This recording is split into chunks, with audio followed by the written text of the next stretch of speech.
Hi, everyone. Welcome, welcome, welcome. It is about the noon hour over here in California. I'm out here in Bay Area land, and I'm going to just take a few moments to allow everyone to start kind of filtering in. If you feel called, you can even type in where you're hailing from. I know we have people from across the U.S. joining us on this call, and I'm really, really excited to be able to have the next 60 minutes to share with you and to connect in. And if you've never used Zoom before, there is a button at the top and even a little bubble that can allow you to do a drop down for the chat box. And from Sweden, that is awesome. Welcome, welcome, welcome. I'm really excited that you're here. Fresno, oh my God, that's awesome. I've got friends that were from down in Fresno, so welcome. I'm really glad that you can be here with us.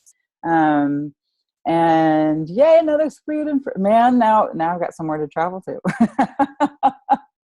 And as we're starting off, kind of just to check in with what we're all diving into for the next hour. This course is all about crafting a successful, soul-aligned and heart-centered group program.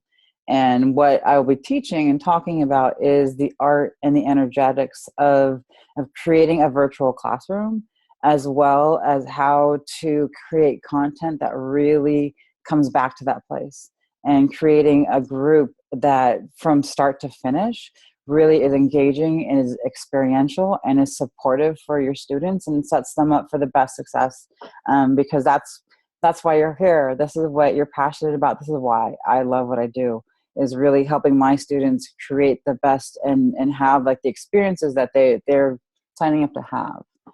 So without further ado, um, I know I might have to move there to Sweden. That's awesome. So to give a quick lay of the land, and the key pieces that I'm going to move through over the next 60 minutes is the first one is about grounding and centering. And so I'm going to talk a little bit about why that's important to start with before you even start even the concept of having a group program. And then we're going to do an experiential and a move through that. And then we're going to shift into the self and move into actually connecting with others and how to hold the container. And again, why that's really important as you're moving through and creating this safe space and this group to move through as they explore and learn, and they can really kind of experience it, embody it, and find their own rhythm and find their own way through the content that you're offering them. And then once we have those pieces established, I want to move into the importance of simplified and engaging content. And the last piece that I have there is in parentheses, because I really want to offer and give everyone here on the call the diversity of learning styles. And I created a PDF that I'm going to give you in a later email, but I didn't want to go into overload, and I'll explain more about that in just a moment. But know that that's coming to you, and I wanted to have all the resources that you guys can have as you're creating your own groups. So before I move to the next slide, what I invite each person is just to allow themselves to arrive. Arriving from Sweden, arriving from Fresno, a couple from the Bay Area as well, and whatever that means to you. Yeah, just taking a breath and just really allowing yourself to arrive. Cool. So before I move into the group work, just so you know who this face is waving at you and talking to you on the other line, my name's Monica, and I truly am a mind, body, and spiritual teacher. I am very proud to say, a fourth generation teacher. My great grandfather was an educator, so was my great aunt, and my mother, as well as aunts on both my father and my mom's side. And the reason why I feel that's really important for who I am is because my family, they teach special education and alternative education. And so it was so important in their professions and their callings to learn how to teach differently and how to support others who learn differently. And so that's a lot of who I am. And teaching others is how to support them and meeting them where they're at. And my professional career, I started as a high school teacher. I taught English for about 6 years, and I absolutely just loved it. Like, I still do. I have like great memories of being a high school teacher. And at the end of 6 years, I eventually I burnt myself out. And it was a lot of the structure and the institution that didn't resonate for me. And when I took the sabbatical, I just grabbed everything I could get my hands on how somebody heals, from philosophy to psychology to spirituality to everything in the body. And reading everything about how somebody heals, everything just made so much sense, how it all aligned and all integrated and supported one another. And so I knew my bigger calling, which has developed, is helping others learn how to integrate their mind, their body, and their spirit all into one to become just this really, really present experiential being. And so on my path as a student, I became a licensed massage therapist so I can learn the physical aspects of the body. I moved into the holistic psychology program and I received my master's. So then I started to integrate the mind and the body, and they go hand in hand. And currently I'm working on my dissertation in East-West psychology, which is the spiritual aspect and how all of those intertwine. And the reason why I've come through all these educational pieces is twofold. One is I am the constant student, always learning. And that's so important for me as a teacher, because I'm always putting myself in my students' shoes. And I'm always learning how to learn differently. And I'm learning when I hit my edges, when uncertainty comes up, when fears come up, how to work with it differently. And so that becomes even ingrained inside out for me on how I can sit and work with my students and offer diverse ways and alternatives on how to really understand a concept, really embody it, and really understand what's going on. So a lot of my life has been about integrating and experiencing and how to be more and more present and more bodied. So without further ado, I'd like to shift into talking about teaching and a quick reality check. I am very aware, as most of you may always also be aware, that the growing online programs is a real hot topic right now.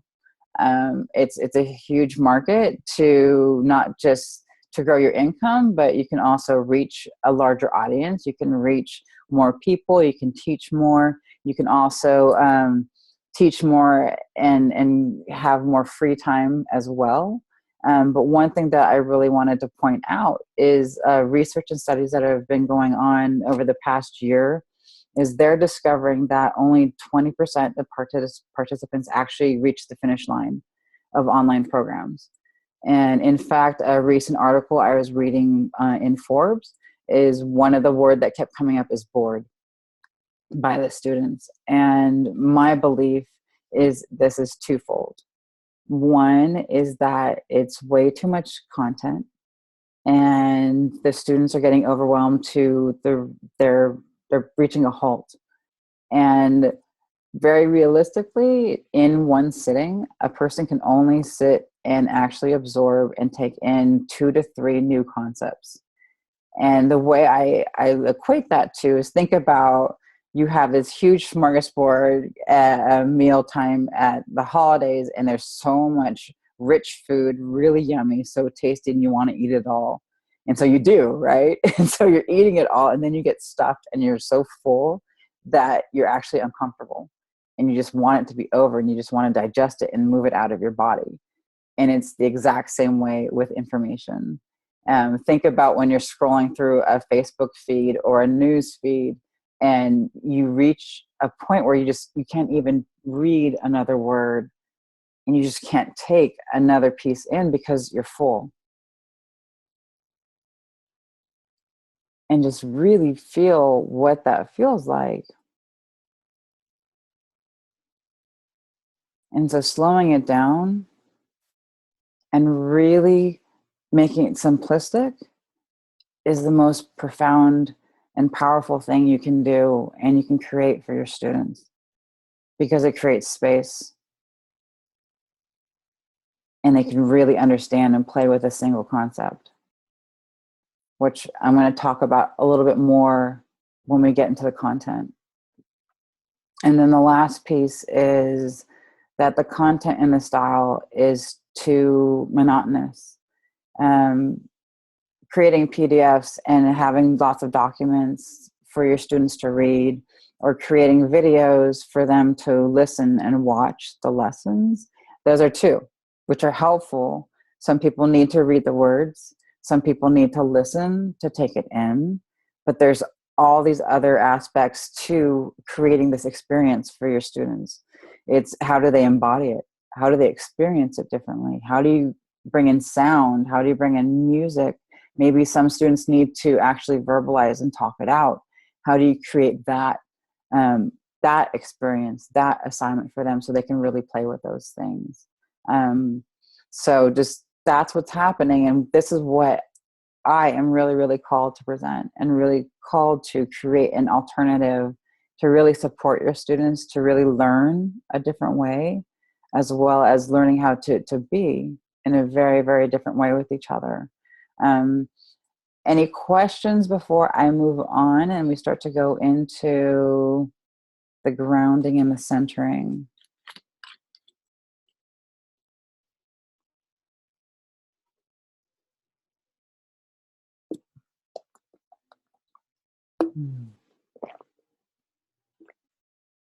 Okay. So just to summarize of why is, hold on a quick second. Is there a difference in engagement if they paid more? That's interesting. I haven't read any studies that talk about if they paid more, if they're more. I know I've heard that there is more value, there's more invested because they actually paid to engage in the material. However, I still know that some of the studies that they were researching, they were researching the whole gamut. So they were studying everything from the online programs, the 6-week program, the 9-week program that are online nowadays. And they were also doing the studies on the longer actual educational for the bachelor's degree, the master's degree that are online now. And I know for some of those programs, there are higher investments and people are paying a lot to get the degrees. However, it's still seeing the numbers about 20 to 30% that they're actually completing the material and completing the coursework. If that answers your question, Marie. Cool. So I was being called and inspired to share and to create this of all the things that I've already talked about. One is I would come across these beautiful healers and practitioners with so much to share and to teach in the world. However, the very structured, dogmatic, content overdriven material, it didn't match them energetically and didn't match what they were really trying to teach. And so trying to teach things that were only in the head and only in the mind, it didn't resonate for them. And so creating a different structure and a different container and how to share with your students and your clients is part of why I'm so inspired to share this, as well as creating a both and. And what I mean by the both and is connecting into the intuitive, what I call like the feminine energy, the more softer, the downloads, the inspirations, and then using the container and the structure of the more formatted masculine of the content and the where we're going and having the plan and the map that both work hand in hand together, as opposed to being just very, very structured. Like there's the goal, we're going to run for the end line and we're going to do all the details to get there. Instead, it's playing back and forth between how do we express ourselves differently? How do we do that within this really safe space that we're creating? And then the last thing is experiential learning. To me, learning is where the spirit and the physical world, they intersect. Like we have divine downloads and you have inspiration, that this sense of knowing. And to be able to bring that out in this physical world, you look at somebody and you look at them, they embody compassion. Well, what does that mean? Like every sense of their being embodies that concept. How they move, how they speak, how they presence themselves is with compassion. Or somebody who's very visible, who's very present in who they are, is the same thing. Like you can just look at them and they can feel that everything about them is they're very authentic, they're very true, they're very present in who they are. And so it's learning how to create this experiential learning that you embody these concepts instead of just learning it from rote. So starting with the teacher first is where I want to start. And so the presence and grounding, and I'm curious out there, just to put the question out there, is who out there is familiar with how to ground and how to be present? Do you have different tools on how to do that?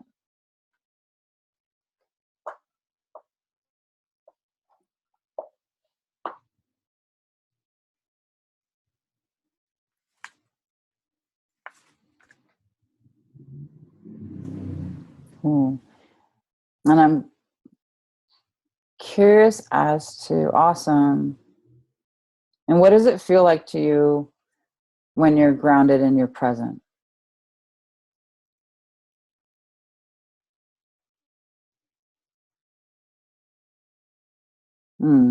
Nice. Calm and centered.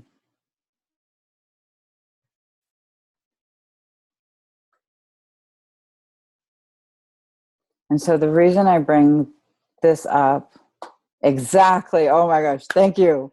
You're able to learn and you're open. Sharp focus on participants and contribution. Nothing else is important but what I'm doing right now. Oh my goodness, this is beautiful. Everything, all that you're saying is spot on. To me, if you have the grounding and the presence first and foremost, the content is secondary. What you're focusing on, what you're learning, anything can happen as long as you have that connection.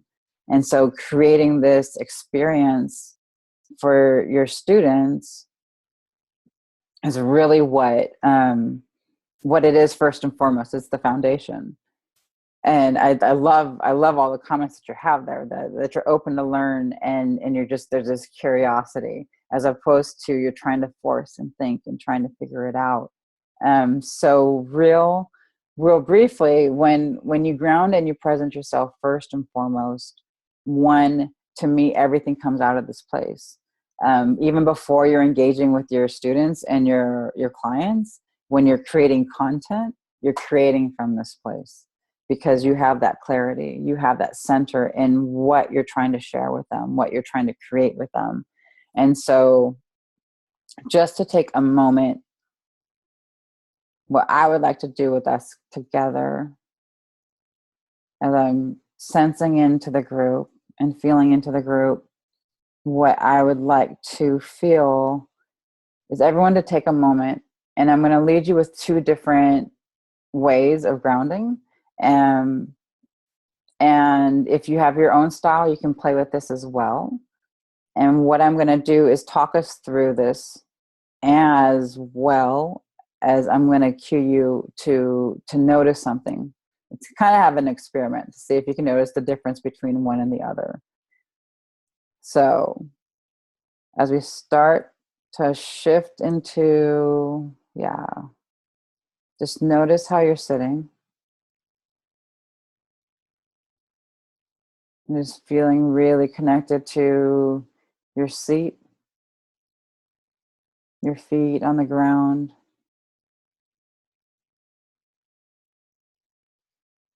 And we're just going to take a few breaths.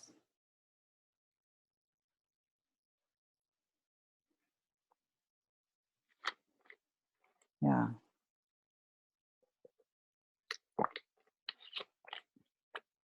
And with the next breath, I invite you to really connect in with the earth. Yeah, even see the soil and the roots underneath your feet. And on your next breath, to breathe in the earth energy up through your feet, up through your shins to your knees, and then back down again. And breathe in the earth through your feet, through your knees, up your thighs, through your hips, and then back down again. One more. Breathe in through your feet, knees, hips to your belly, back down again. And then you're going to breathe in, feet, knees, hips, belly to chest, and back down again. Last one. You're going to breathe in through your feet, knees, hips, belly, chest, up and out your head. And exhale again.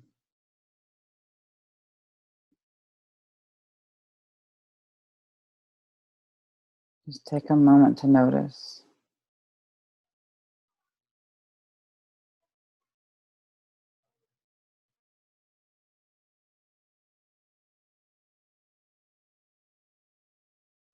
On your next breath, I invite you to bring your attention to the top of your head.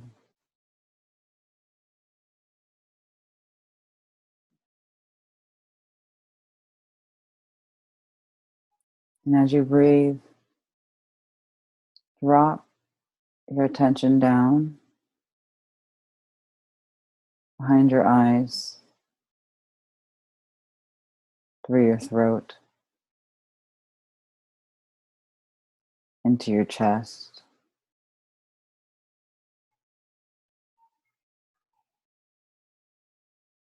And if it feels comfortable, to move down into your diaphragm. Yeah.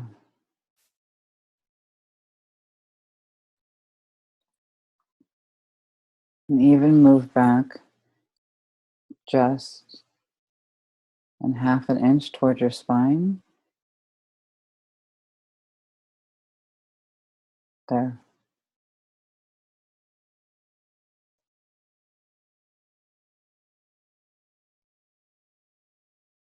And just notice.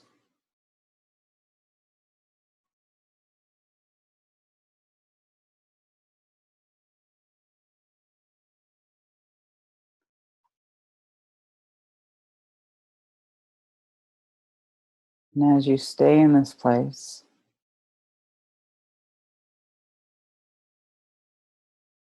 I'm going to continue to talk, and I invite you just to notice the difference.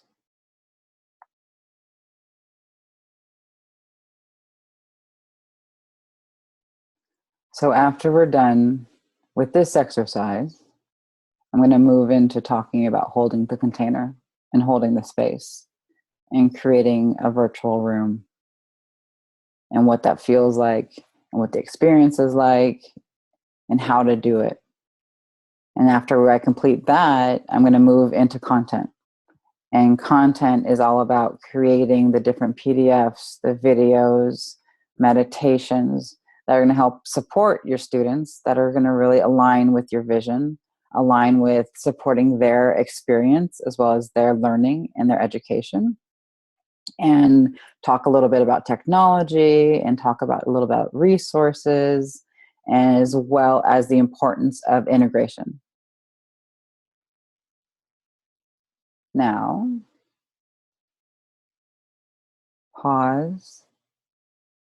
And for those of you who might have noticed, take a breath and drop yourself back down again.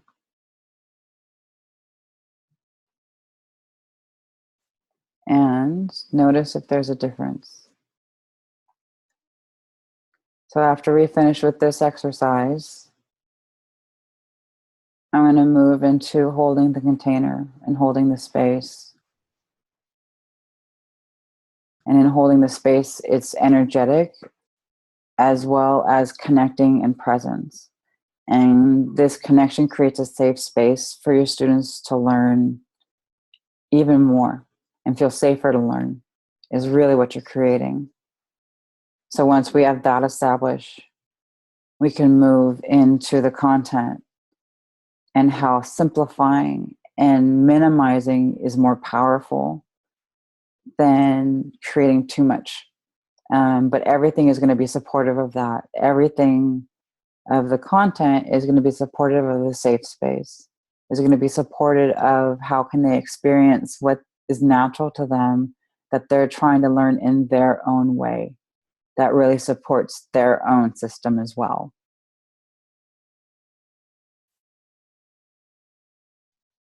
Yes, thank you, Tavius. That's exactly what I was doing. The first time I jumped up into my head and I was sharing and I was presenting from there.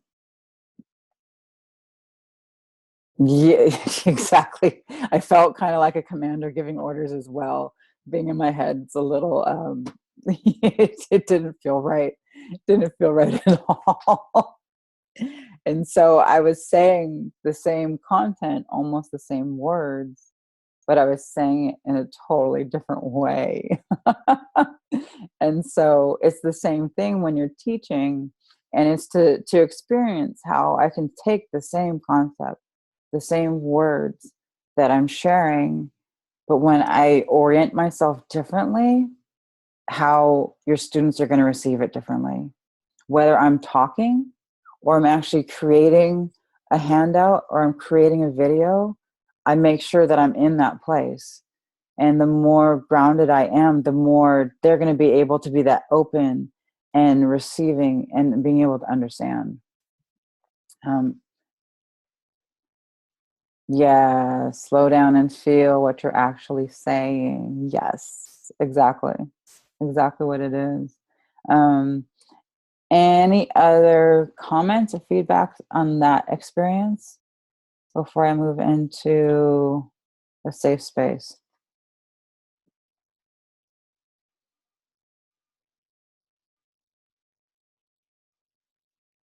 Cool. Cool. So, piggybacking off of being grounded is the safe space and the safe container. And the reason why it's so important is because creating this safe space, your students are going to be learning, and all their fears, their doubts, their insecurities are absolutely going to come up because they're learning something new. And this is going to be a little foreign. And so the safer of the space that you can create, the more they're going to have this openness and this ability to really explore, because learning is so much trial and error. It really is. It's very true. Like, I learn more from doing things wrong because I have to feel it out and I have to experience that to know and find my way to the right way to figure out what it is that I'm trying to learn.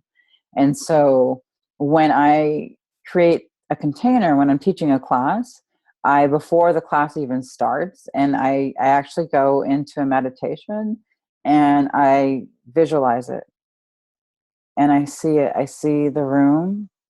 I can see it right now. And I'm so comfortable in my high school. I see the bulletin boards and I see the walls and I see the circle of chairs and even bean bags around it in a circle. Because to me, a circle is very that safe container that and everyone's seen and everyone's connected. And so I allow, before I even start teaching the class, I see the people coming in. I see the energetic bodies, the spiritual bodies coming in and taking their seats everywhere. I felt each one of you, whether you're listening with me now or you're watching with us on the replay. I can feel each one of you here. And once the container and everyone has arrived, I actually close the doors. And that is really important to this safe space, to be able to become vulnerable and to go through this while you're learning and being challenged into something new is so important. And your ability that I have written there, your ability to be present as a teacher is the safe space that people can arrive to. That's what they're arriving to. And having that connection and that presence alone, again, content secondary. You have the connection, you have the presence, everything will flow. I was working with a client last week, and we were talking about shifting consciousness and shifting her sense of awareness. And we were using words and concepts which we had talked about before. And so they were very familiar to her. However, in this connection, she was activated and she had a lot of nervousness and she was really anxious, and I could feel that. And she reflected back to me. She said, I can hear your words. I have no clue what you're saying. And so we stopped and I connected with her and just letting her know that I was there with her for whatever comes up. We were able to work through the anxiousness and anxiety. And once she got back into her body, once we connected again and we returned back to the material, like it just flew. She understood she was shifting and tracking her energy. She was able to shift from one consciousness to another one. But it was that connection that needed to be established again.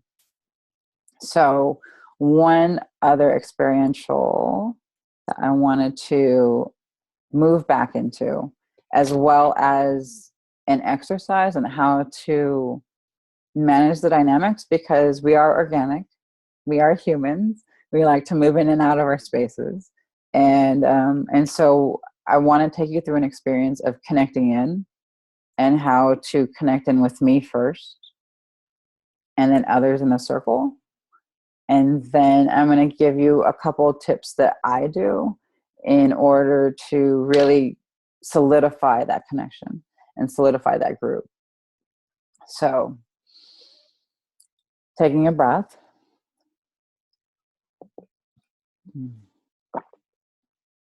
Again, allowing yourself, nice. I love how grounded and connected this group is. You guys are awesome. Yeah.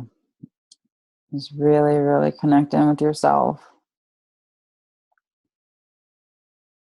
And when you're ready,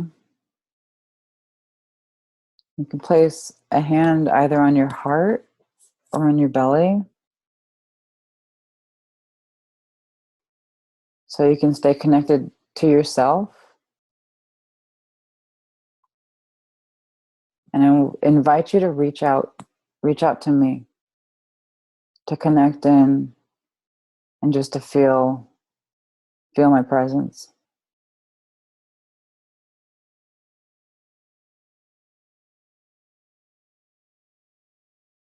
Nice.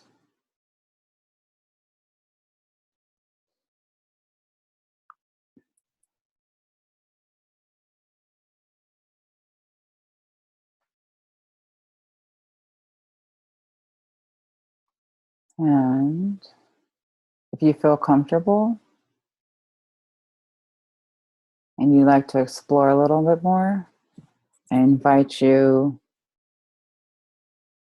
to feel into the group, to connect in from yourself to feeling the circle and the rest of us present here with you. Mm-hmm.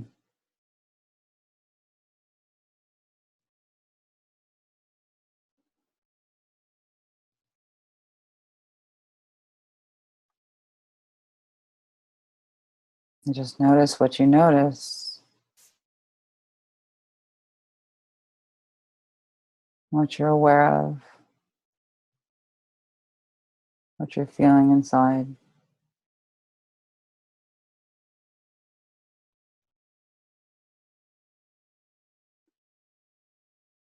And the last little experiment, notice how you feel now, and notice if there's a change.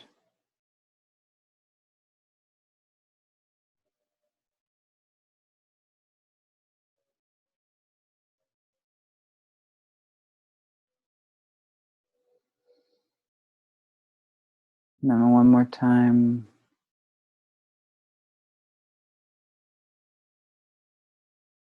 So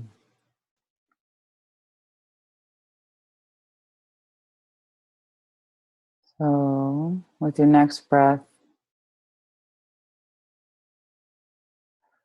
I invite you to wiggle your fingers and your toes. Maybe stretch your body a little bit. Shake it out. I like the sound. And when you're ready, come back to the group when you're ready.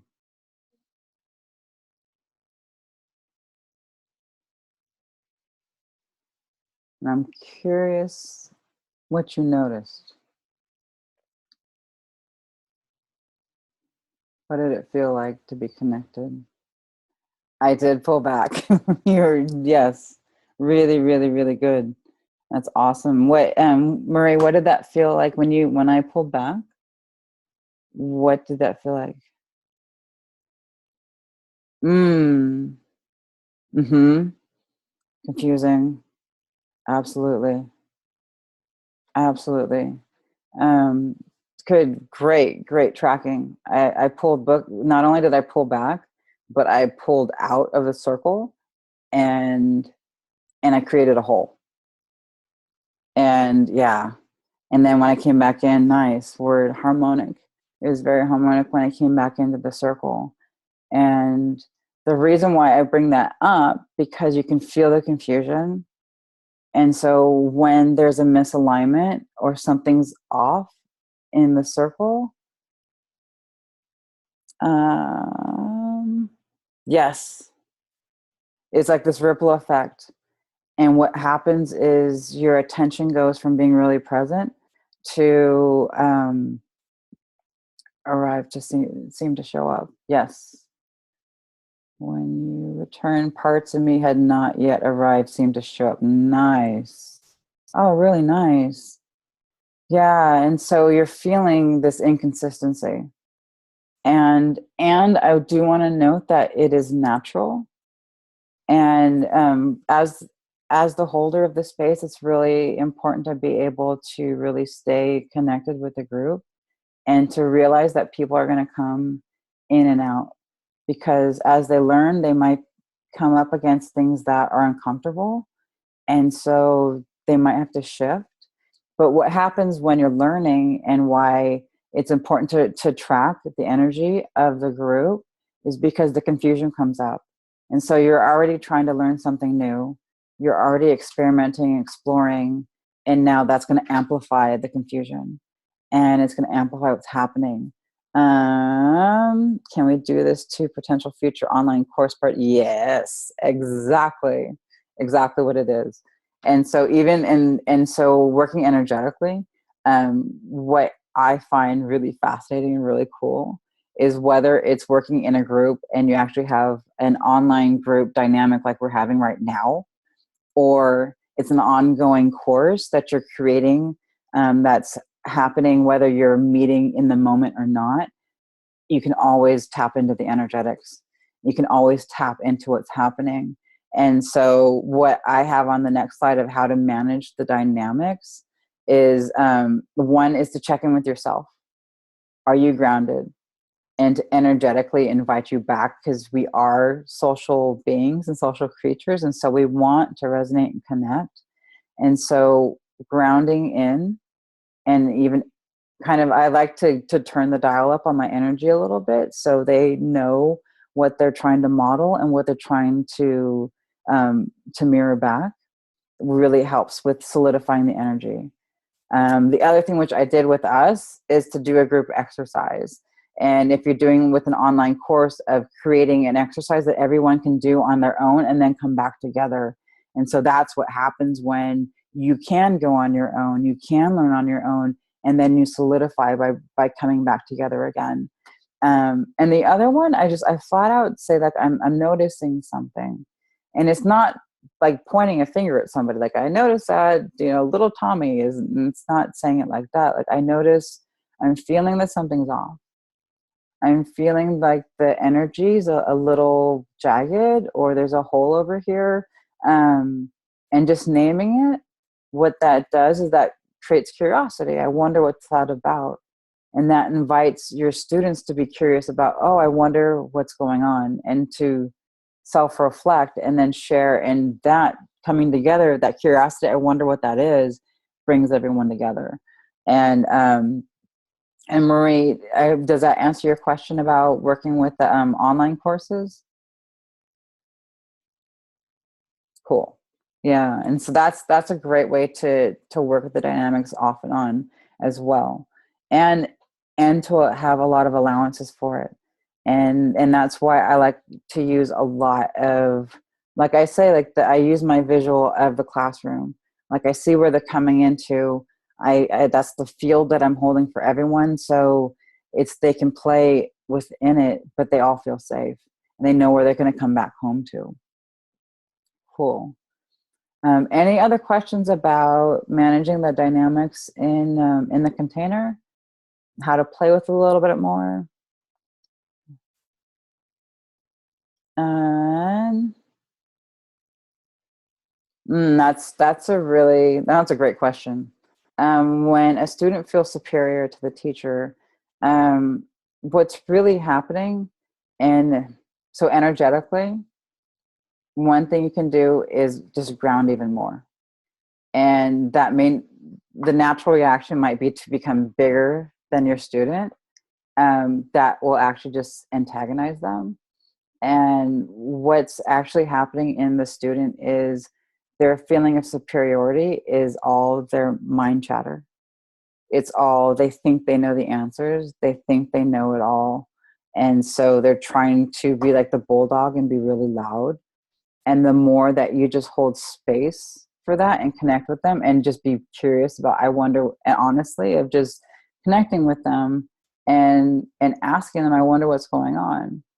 And I wonder where that's coming from. And if you really need to as well, what it feels right is to have a discussion with them outside of the group first, because you don't want to put them in a place where they feel like they're being embarrassed or they're being called on. But what's really happening in the person is that it's a lot of their own insecurities. And so the mind is acting first, like I know it all, to not feel like they don't know. Does that make sense, Sylvie? Awesome. Yeah, the more you can be calm with them and realize that what's happening is their own projections. Oh, you're welcome. It's not feeding off of the energy and the dynamics, and that really helps to kind of have the discussion outside, and then you can reintegrate them into the group. Cool. So last piece I wanted to talk about is content and material. Now, your mind that has been very patient and very kind and saying, where's my turn? Here's your mind's turn. Is the content and material, like I said in the beginning, simplify, simplify, simplify. I know a lot of courses out there teach to create the mind dump. You have the topic and dump everything out onto your countertops with lists and lists and lists of ideas. A little bit of me is kind of horrified, just because it can be overwhelming. And so your mind goes into, oh, I need to fit all this material in. How do I fit all this into 4 weeks? And so if you're already thinking that, cut it into half at least. And I was working with a client last week who has a 12-week course, and she has a different topic each week. And I told her and I advised her to actually, all right, take 3 of those pieces out. And I'm going to talk about on the next slide of the importance of integrating. But the last piece about content is I love the quote that my partner and I have kind of created of content is king, embodiment is queen. Going back again to content, that the information is so secondary to what it is that you're trying to experience. I came across this quote on the internet and I really, really liked it. And part of it is that it was modified from a Bruce Lee quote, and I love Bruce Lee. So content is like water. You put water into a cup, it becomes the cup. You put water into the bottle, it becomes the bottle. You put it in the teapot, it becomes the teapot. And so everything that I've been talking about is that content is secondary, and it's a supporting role to what it is the container is. What is the content? What is the concept and the heart of what you're really trying to teach? And if you look at it that way, like, ooh, what are all the different possibilities that I can help be creative and support what it is that I'm trying to help my student learn? And in being able to support that and allowing the natural rhythm of integration, there is, you take in content and you need time to process it. Allowing space to integrate and actually process the information, your students will be with you and they'll be so grateful for it. I don't know if you've been part of certain online courses and groups, and you've noticed that there's certain weeks when a good chunk of people are absent. It's because they are overwhelmed and they haven't had time to integrate. I've learned that there is a certain natural cadence between like weeks 3 and 4, week 7 and 8, and 10 and 11, where the slowdown, and it almost feels like you're slugging through the trenches. And so what I tend to do in my courses is that instead of giving more content, it's more application. How can we play with this? Because what happens is when somebody reaches their overload and they need to take a week off, the rest of the course keeps moving forward. And so they're playing catch up by week 4 and they never get caught up. But if you already put those pieces in there for pause and for integration, for let them to naturally do what they need to do, they will stay with you to the end of the course and really be able to take in what you're trying to teach, the whole experience without overwhelming. And the last piece I wanted to mention about coming back to the concept is, unfortunately, so much I believe in our mainstream is that we've lost sight of what we're actually teaching and what we're actually sharing. They're so focused on like tips and tips and formulas and systems that we forgot what is the center of the concept that we're trying to teach. And to understand that to me is like, what's the experience? Like I was working with one of my clients on becoming visible, on visibility, right? She's newer to her practice, newer to her field. And so we're creating all these different ways to really explore visibility. Like there is journaling that she was doing, guided meditations and sounds that she could take in. I am very biased and very partial to embodiment because to me, embodied really is bringing what you're learning to 3D and bringing in all the sensory and really living it from the inside out. And so I was giving her different exercises. So, okay, your homework is to go walk down the street and just say hi to people you walk by, or walk into a store and start a conversation with somebody. And to me, that's actually engaging, and that's visibility and knowing what it feels like, as well as noticing, okay, where's the fears coming up? Where's the insecurities coming up? Because that's part of the learning process. That's part of what she's going through and she's moving through. And so giving all these tools and all these different resources so she can find her own way, her own natural rhythm. It's the saying, give a man a fish, he eats for a day. Teach a man a fish, she eats for a lifetime, is really what the heart of what I do is about. Like, here's all these tools, here's all these resources. Let's find your rhythm. Let's find your way of really finding that piece that you're trying to learn and to understand. Any questions or feedback or even input as far as concepts and content and creating those pieces to support your overall like online courses.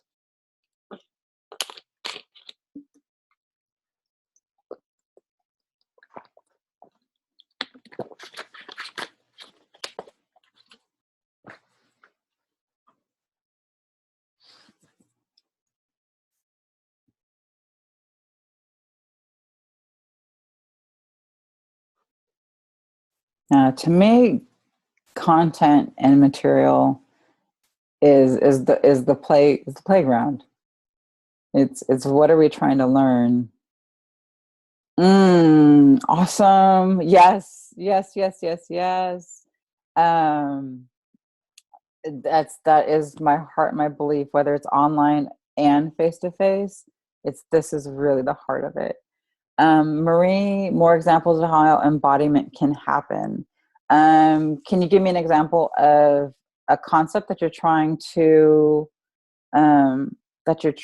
teach, and I can translate it into embodiment? One thing that just popped into my head of embodiment is surrender. When somebody's trying to force something, and so they're trying to learn how to surrender and let go, is twofold. How they can actually feel it in their body is lying on the ground or lying in the bed and just noticing how their body feels. And as they notice how their body feels, ask themselves, can they let go a little bit more? Maybe they need to change their breath. Maybe they need to change their body position to help them surrender and let go a little bit more. And in line with that as well, the next concept that came to mind is how to receive. Because I know receiving is a real challenge for some people. And so how does it feel when somebody gives them something, gives them a massage, gives them a gift, and really slow it down? Like I'm gifting I've been holding my little grounding stone with me. I'm gifting this to you, and have them just be really present and notice how it feels to receive. And if they start to shriek away, pause. And what does that feel like? What's coming up? And how can you practice it so it becomes, with somebody you feel safe, somebody you feel connected to, and so you can practice receiving. One last one about embodiment is asking. When you're working with asking for help, you're asking for support, you're asking, you're running your business and you're asking, the sales is all about you're just asking. And so asking, I keep motioning to my sweetie pie because I personally had to move through this, and I practiced with this, and I had to practice asking because I was so uncomfortable about it. And so the more I had to stop and say, okay, what do I need right now? And I need to ask for, can I be held right now? I need space. Is it okay? Can I have some time alone? And so the more I was actually practicing it and putting it into practice, so that's what I mean by embodiment. Marie, does that answer your question? Awesome. Awesome. Hold on. So I want to make sure the different material can be different styles of approaching the student and the content. Yes, absolutely. The PDF that I'm sending out has 10 different, maybe 8 different learning styles. They're different learning intelligences. And so it has everything from visual to audio to tactile, physical, and kinesthetic, as well as social. Some people are more social engagements. Others need to be solitary. And so really learning all these different styles just creates a huge diversity and resources that you can play with, as well as finding the right ways that that fits your clients. What happens when there is a time schedule and there may be difficulty finding people's rhythm? Can you clarify that a little bit? You're trying to fit a certain specific schedule?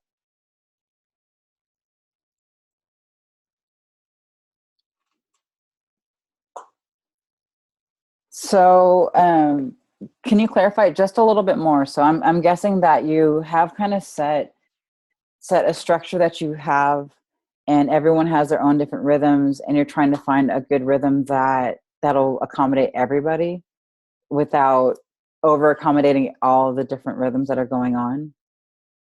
Cool. So the best way to answer that question is when you come together as a group, the the group takes on its own personality, and everyone has their own individual rhythms, but they start to sync with everyone as the collective. And so they might have their subtle differences, but you're just going to start to notice that everyone will be pretty similar how they're ebbing and flowing. And so that's why when you create your structure and your own container, and having the integration pieces in there, you're already putting the pauses and the gaps, and they'll adjust accordingly to it. There might be moments where they're a little off, but for the most part, the group energy it takes on its own life. And that's one of the things I love about teaching groups, is that it starts to come together, and they start to learn. You're the teacher, but they start to learn off each other as well. And there is such a relief when you can share, because I use like private Facebook groups, when they can share what's going on. Like, oh my gosh, I'm going through that too. Oh my goodness, I just did that last week. And so their timing might be a little bit off. However, their process is going to be very similar. And so they can start to support each other as well. Does that help answer your question?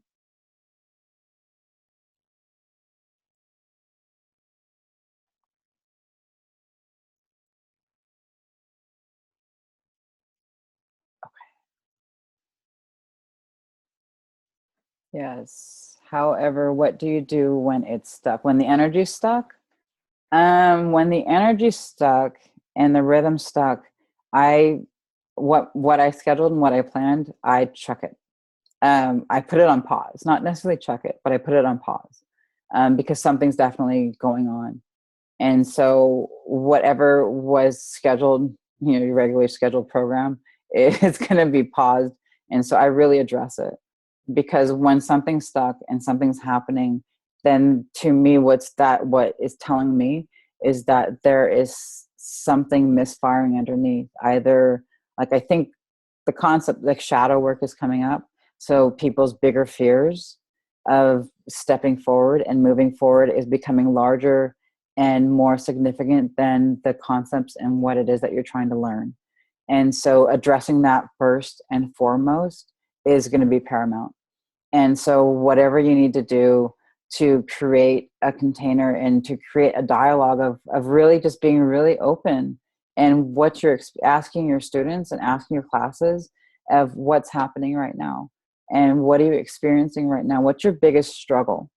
What's your biggest struggle right now? What's your biggest fear right now? And the more they can name it, that is what your next lesson is going to be, and that is what your container is going to be about, on how to help them work through that. One of the things that I've created as well, like in one of my programs, is I start off with I give them a guided meditation and a visualization on working through the inner critic, because when I know stuck energy comes up, it's the inner critic that is stopping everything. And so when they have that resource in the very, very beginning and we move through it initially, they have that resource to go back to throughout. And if it's coming up multiple times, then I also will reflect back and look at, what am I teaching? What might this be triggering, and what is underneath that I really need to address and bring to the table? Um, does that help clarify a little bit?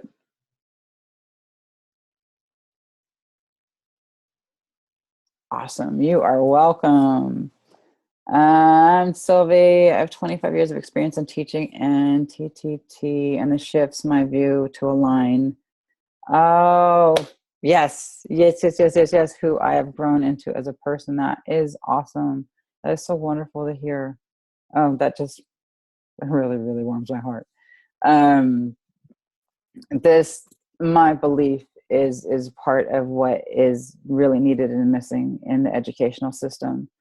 And this is, I love it and I believe in it. And we just as human beings really need it. And so this is why I'm putting it out into the world. And so I know we're at the 1 o'clock hour. And I just wanted to wrap up with two things. One is the now what is I've shared and we've gone through a lot. And so I really invite you to take what resonates and leave what doesn't. And play with it, play with curiosity and see what really works for you. And what doesn't. Like I said, everybody learns differently and you're going to teach differently. And so finding your own style and finding your own voice is really, really important. And then the next piece is if you want even more support and even more taking this even deeper and further, what I can offer and I've created is a program which is the art, science, and energetics of group teaching. And so it's taking what we've created and what we've been working through over 9 weeks so that by the end, you will have a completed program. You'll have a completed course that constantly is practicing the energetics, practicing the grounding, and creating material that is really aligned with supporting your students and supporting who they are. As well as, because I'm experiential, it also has a lot of practice in it. And so you're not only are you going to learn how to ground, you're going to practice doing it with each other. And not only are you going to create material, but you're going to give it to each other. So you really get feedback because in our minds, it reads really clearly. And this makes a lot of sense. Well, when you give it to somebody else, they'll have insights and they'll have questions that's going to help you refine. And it's going to help give you the insights of your students. They're going to have even more clarity when you have the completed material. And then as well as you're going to practice teaching. And you're going to practice teaching from this embodied way and finding your own style and finding your own rhythm that really, really works and resonates for you. The program is 9 weeks, and I already talked about overall the scope of it. The first 4 weeks is a lot of what we've been talking about, is the structure, the container, and the foundation. And so really deepening into presence, as well as how to move from this place, how to speak from this place, how to be from this place, and as well as creating the foundation. Like, okay, these are my objectives. I know this is where I want to take my students to, and this is all going to support that. And then the weeks 5 and 7 is all about the play of now that we have the container and the foundation, we're just going to create all the content, engage with each other, and continue practicing over and over and over. So if you have any questions about this, it is a 9-week program. It's a hybrid. So we do have the group one-on-one, as well as we have group time once a week, as well as one-on-one mentorship with myself. And I also have the Facebook group. So any questions, any dialogues, any engagement, you're welcome to engage there. And I'm going to share the link here if you wanted more information, because I honor and I value everyone's time. And so if you need to jump off, you have that as a resource. But I will stay on for the next 20 minutes if anybody has any deeper questions about this and the program that I'm putting out. But do keep an eye out for the emails that are coming out, because I am going to send that PDF I told you about. And so it's going to have the different learning styles, the different pieces that are out there, as well as examples on how to play with each one. Okay, if I want to use visibility, if I want to use help visual learners, what can I do other than using words? You can use images, you can have them draw. And so just really kind of so many different alternative ways of being. So if there are any questions about the program, about what we talked about, how to take any of the pieces we talked about and making your own, I am here to answer any of those.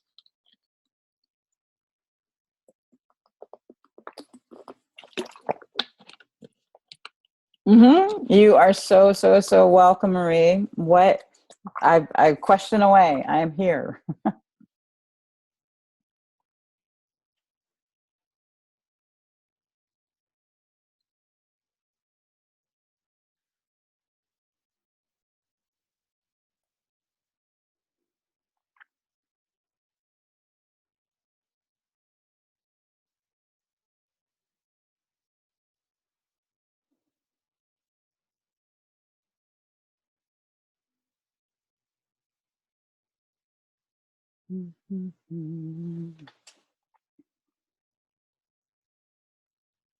Absolutely.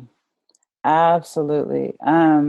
What I mean to energetically invite them back, um, so energetically to invite them back is to be grounded first and foremost, because you're going to be the anchor. And one of my teachers used to use the term "be the biggest pendulum in the room." Energetically, if you are the biggest pendulum in the room of being anchored and grounded. And so I'm going to tell you what my tools are, if this makes sense. Yes, exactly. And so instead of reaching out to them and chasing after them, like energetically we might want to do, I just ground into my center even more. And to become the biggest pendulum in the room, what that means is I'm being even more present and ground and reground within ourselves. Yes. And what I do is I actually amplify my energy. And so what I mean by amplifying it, I ground and I go into my center. I'm going to do it. I'm going to do it right now as we're talking. So I'm grounded. I'm connected to my core.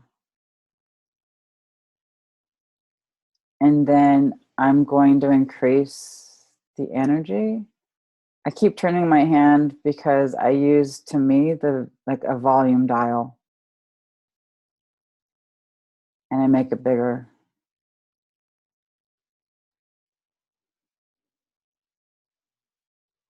And can you feel what I'm doing? Like energetically?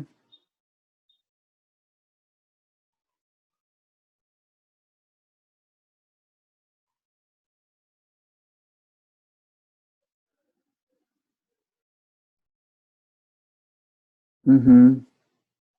Exactly. And so that's what I meant by energetically inviting them back, is the first thing that I do. By doing that, like we want to match each other. And so when I do that first, that tends to bring the other person back.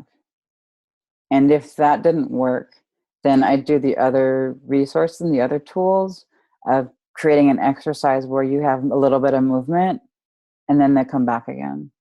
If that answers your question.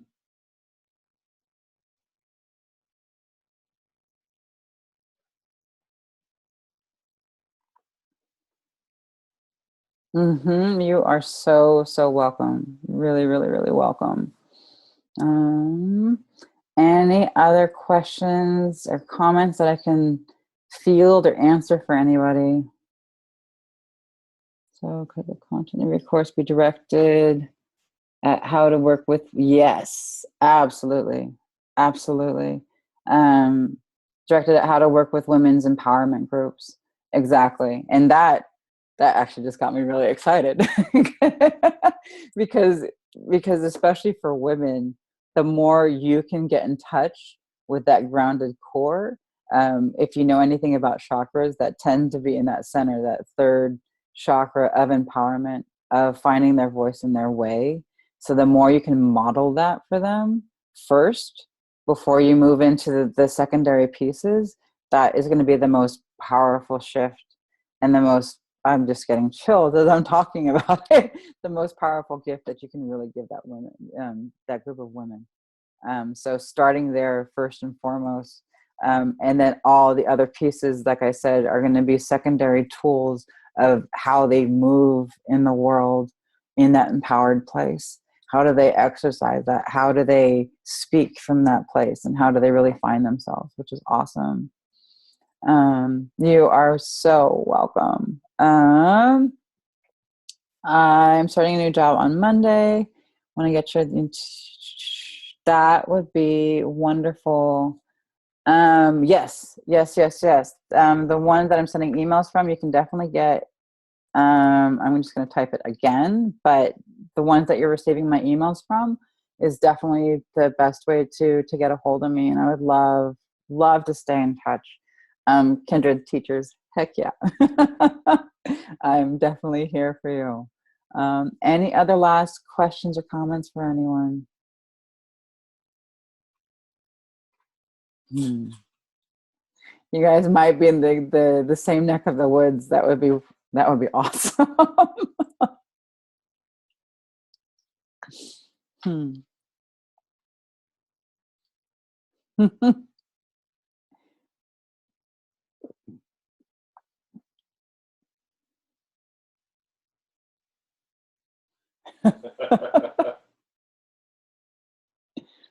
Okay. You guys need to message and connect with each other. That would be awesome. So it is 111, and I figure that's a magic number right there.